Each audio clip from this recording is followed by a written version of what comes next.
What is up, everybody?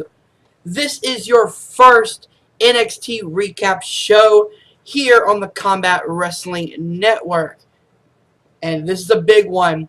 We are recapping NXT Takeover New York, baby. What a show it was. We're going to break down all 5 matches. All 5 belts were on the line tonight. We're going to go into some depth about the storylines, everything about that. And every week, you will see an NXT recap show right here on the Combat Wrestling Network. So we kick off the NXT TakeOver card with the NXT Tag Team Championships on the line. The champions, the War Raiders, Hanson and Rowe, take on the team of Aleister Black and Ricochet, the winners of the Dusty Rhodes Tag Team Classic. And this match went 21 minutes and 10 seconds, and this match was a very good way to kick off the night. A lot of strong strikes from both teams. Of course, Ricochet is so incredible when it comes to the high flying ability. And of course you have Aleister Black with a lot of good strikes, a lot, Dutch Destroyer, kickbox, everything like that. But then the War Raiders are all about strength and tag team prowess. So, and if you guys hear thunder and lightning, it's storming down here. I will try to keep focus, but yeah, this match was epic. A lot of good teamwork back and forth, especially, I'm going to be jumping around a lot, but the match kicks off with Aleister Black and Rowe, and they have a really good transition, really going after each other with strikes and hard grapples. Then Rowe tags in Hanson, and Black tags out Ricochet, and we have the big man, small man match, and Ricochet holds his own. There was a multiple Thor hammers. Rowe goes to the Hanson dives to the outside. You had a very close near fall as Aleister Black hits Rowe with the black mask, and then Ricochet hits a beautiful shooting star press. Hanson comes in, bowls over Aleister Black on top of Ricochet to break up the pinfall. It ends with a Thor's hammer on Ricochet, and Ricochet eats the pinfall after a fallout. This match went 21 minutes 10 seconds. As I said, this is as I said on commentary, this is the last match for Aleister Black and Ricochet. So can't wait to see them at Mania on Sunday. Hopefully they win the SmackDown Tag Team titles. And just what a great opener. It seems like NXT takeovers always start with the tag team matches, and the tag team matches always steal the show. Wasn't the case here, but a very good match. I'm giving this match 3.5 stars out of 4. Next, we have the NXT North American Championship match as the champion, the Velveteen Dream, takes on the original bro, Matt Riddle. Oh, man, what a match. It starts off very traditional, so a lot of holds, a lot of grappling, a lot of trying to get control with each other. Velveteen Dream playing mind games, Matt Riddle not really falling for it, and then the strikes come, and then the high flying comes, and then just such a perfect mix of Velveteen Dream's like high flying wrestling style and Matt Riddle's MMA hard style. So this match went 17 minutes and 35 seconds. It was a perfect length. There was a lot of good near falls, a lot of good close calls, and a tease for a potential Matt Riddle heel turn, which did not see that coming, but it could work because throughout the match, every time Dream would kick out or every time Dream would block the bro mission, or every time Dream would make a comeback, you see Matt kind of getting more angry and really going for the strikes and going for it all pretty much. And the match ends when the Velveteen Dream, or I'm sorry, Matt Riddle has Dream in the Bro Mission. Dream does like a roll through with Matt Riddle's shoulders on the mat. 1, 2, 3, and still North American champion, the Velveteen Dream. At the end, they show respect for each other. Fist bump in the segment.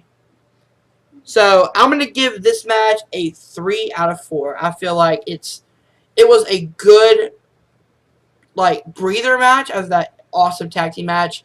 The story was there. It worked. Nothing major, but I just couldn't get it past 3 stars. Next, we have the WWE United Kingdom Championship match as the champion, Pete Dunne, who is on his 685th day as United Kingdom champion, takes on the ring general, Walter. So, this might be my favorite match of the night. This was the match that I was anticipating, I was waiting for, and it did not disappoint. Walter is one of my favorite indie stars right now. The dude, he's a giant.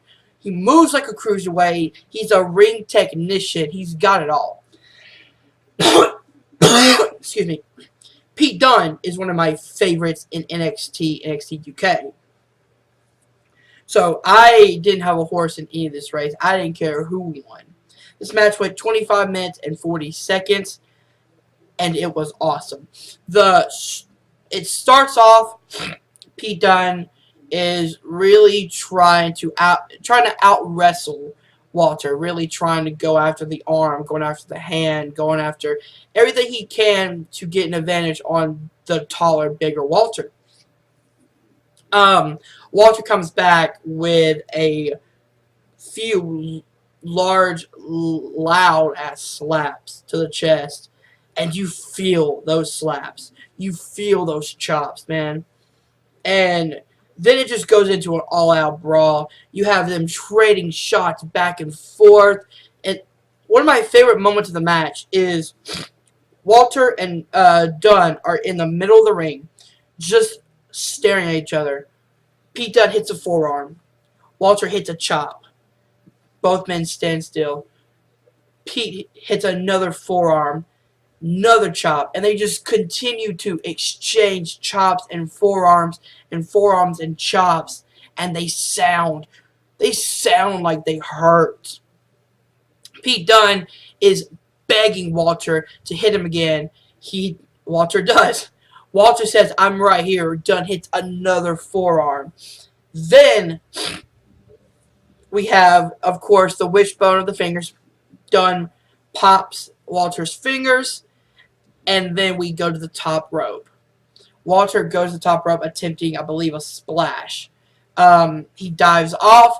Pete Dunne catches him in a triangle choke. Walter breaks it out. Walter, again, goes to the top rope. Pete Dunne follows him to the very top of the ropes. And then Dunne hooks in the triangle choke from the top rope. Triangle armbar from the top rope. Walter picks him up and just throws him with a power bomb. And then, if that wasn't enough, Walter goes back to the top rope while Dunne's in the center of the ring. Hits a giant, like, superfly splash. 1, 2, 3. The reign of Pete Dunne is over. The Bruiserweight era is done. And it's the Walter era now. Your new WWE United Kingdom champion is Walter. They both show respect for each other. Dunne leaves the ring. Walter celebrates with his new championship. And what a match this was. I'm giving that 4 out of 4 stars. Incredible. Great pace. Knew when to end it and knew what to do to make you believe that it could be anybody's match. Oh, and Dunn actually hits the bitter end on Walter. Walter kicks out, which was impressive. And next, we have the fatal four-way match for the NXT Women's Championship. The champion, Shayna Baszler, takes on Io Shirai, Bianca Belair, and Kairi Sane. This was a very good match. It was 15 minutes, 45 seconds. The way I see this, it was a good match with kind of a deflating ending. And what I mean by that is Shayna Baszler retains the championship. The match itself was good. It was a very solid match. You have four great competitors. I was kind of down on Bianca Belair the first time I saw the character, but with her match against Shayna at Takeover Phoenix, and of course this match, she's slowly winning me over. Io Shirai, I'm in love with. Like, genius of the sky she is, with the most beautiful moonsault in the game right now.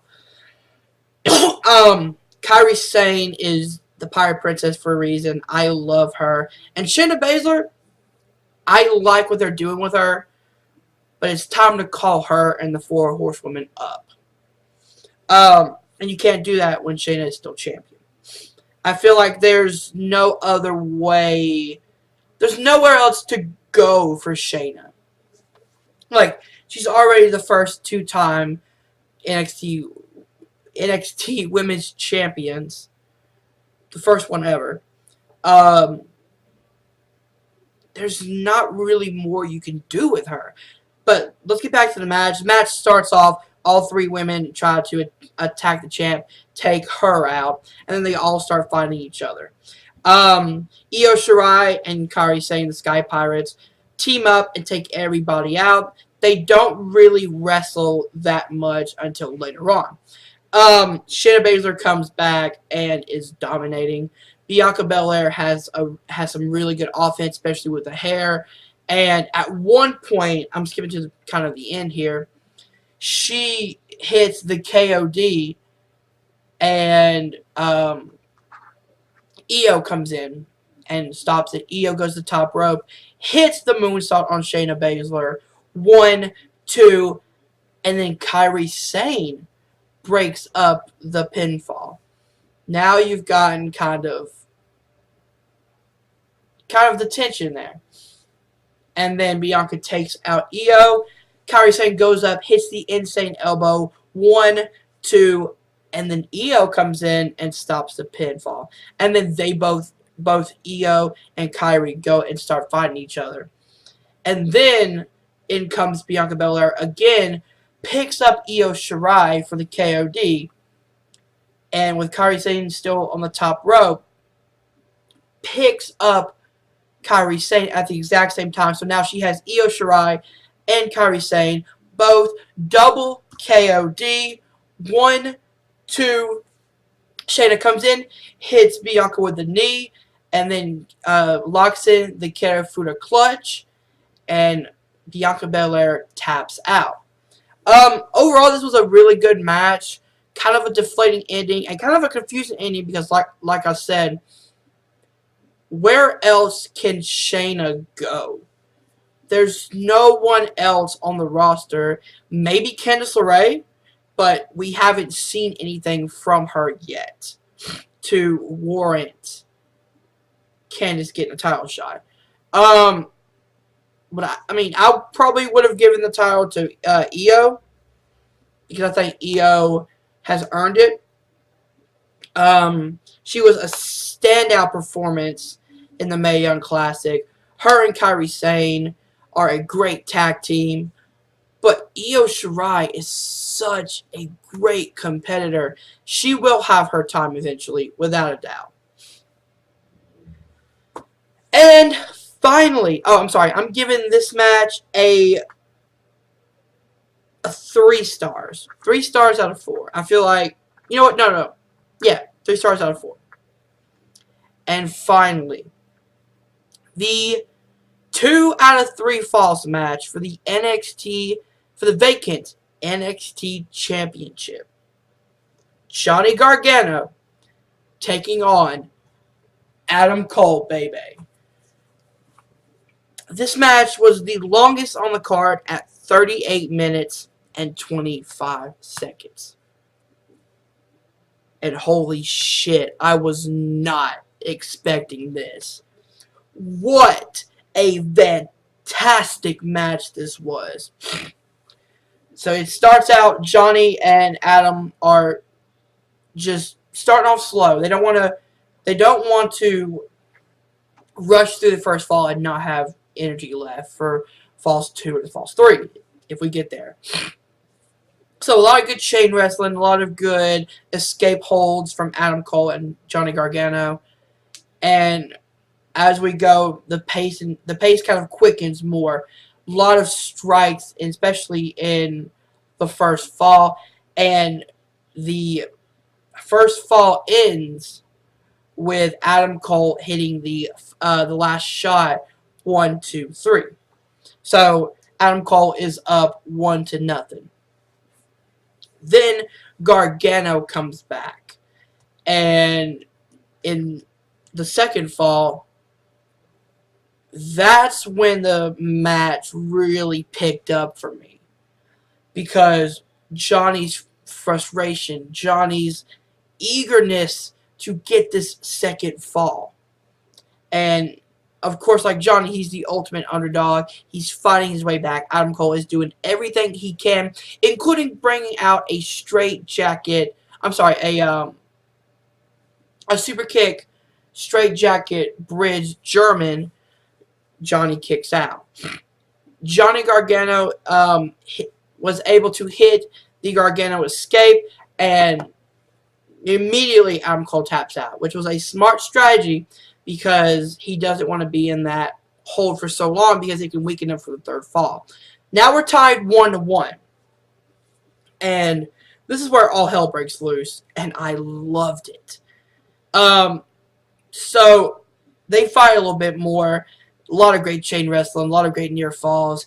Adam Cole actually hits the Panama Sunrise, the jumping Canadian Destroyer. Johnny kicks out. Johnny hits the super kick. Adam kicks out. Both guys are giving it their all.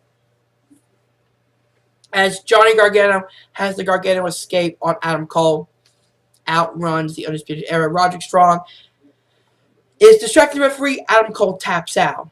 But Kyle O'Reilly rakes the eyes of Johnny Gargano, makes him release the hold. And then Adam Cole hits the last shot. We think it's over. Johnny kicks out, rise from the dead, and starts firing up a bit. Then he does a back body drop on Adam Cole, takes out all the Undisputed Era. He then runs and dives, taking them all out. And then he starts fighting. He rolls Adam Cole back into the ring and starts taking out the Undisputed Era one by one. He hits a super kick on Kyle O'Reilly. He hits a tornado DDT off the apron, or attempting a tornado DDT off the ropes. Kicks Fish, and then spikes Roderick Strong with a DDT, takes them all out.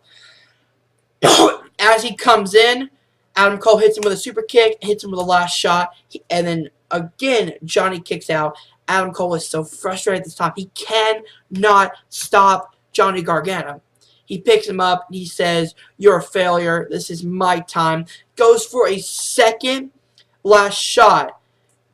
Gargano ducks, and then was able to lock in the Gargano escape. Adam is fighting. He's fighting to not tap out, to get this title, and is reaching for the ropes. Johnny kicks the ropes, rolls forward, still has it locked in, rings the neck back, and then finally Adam Cole taps out as your new NXT champion. Finally, Johnny Gargano. The place goes wild. This is Johnny's time. This was the perfect time for Johnny to have the belt, and he worked his ass off for it. What a match. If you haven't seen this match, go watch this match. This is, I don't know if this is my favorite match. What I'm going to do is at the end of this, I will give a match of the night, a performer of the night, and the, I'm giving the match of the night, the performance of the night, the move of the night. Alright. So, Johnny Gargano is holding the NXT Championship. He goes up to the ramp. And who does he see? Who does he see? Tommaso Ciampa. Still wearing the neck brace. I'm so glad to see Ciampa. And I'm thinking, oh no, like, he's just going to attack him. But no. He comes out. He looks at Johnny. He looks at Candice. And he embraces Johnny in a hug. And he hugs Candice. He hugs Johnny. And they embrace in this really moving, touching scene. Because this whole story was about Johnny believing he couldn't do it without Ciampa. And he won the belt without Tommaso's help. And he's earned the respect of Tommaso Ciampa.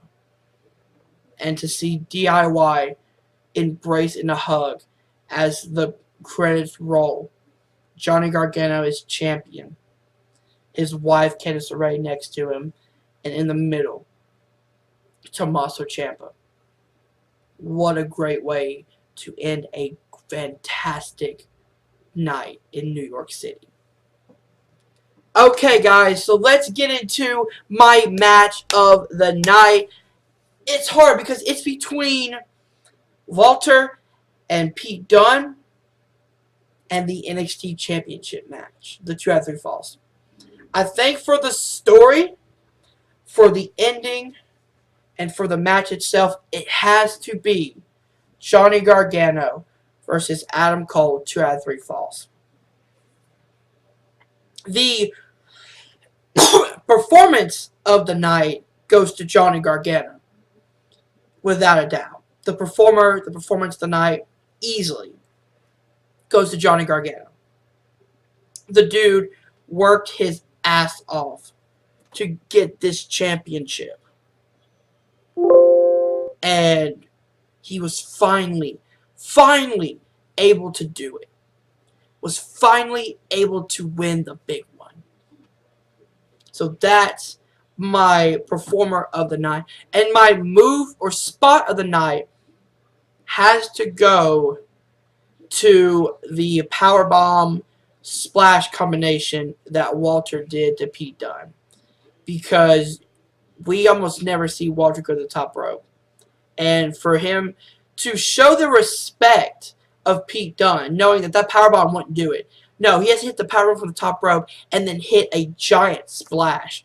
Was just amazing to see. Overall, an incredible night of action. There was no bad matches on this card. Overall, perfect show. There was no slow moments. Oh, I forgot to mention, congratulations to the newest NXT signee, Kushida. It is the time splitter time. Good to see Kushida in NXT. The dude was incredible in Japan, and he will do great things in NXT and beyond. So, overall, I will rank NXT TakeOver New York. I will give it an A+ rating because, oh my god, there was no bad matches, no bad moments, no bad spots, no blown spots. This was a perfect show, in my opinion. Okay, guys, so let me know what you thought in the comments below about NXT TakeOver New York.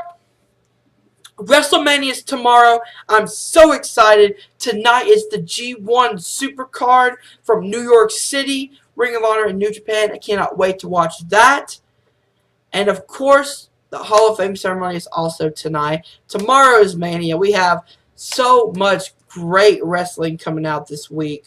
So, if you guys want to keep up with all the wrestling content, then hit that subscribe button below. Hit that like button. Tune in next Thursday night as I do the first NXT recap post NXT Takeover New York. Thank you guys for watching, and I'll see you guys soon. Peace.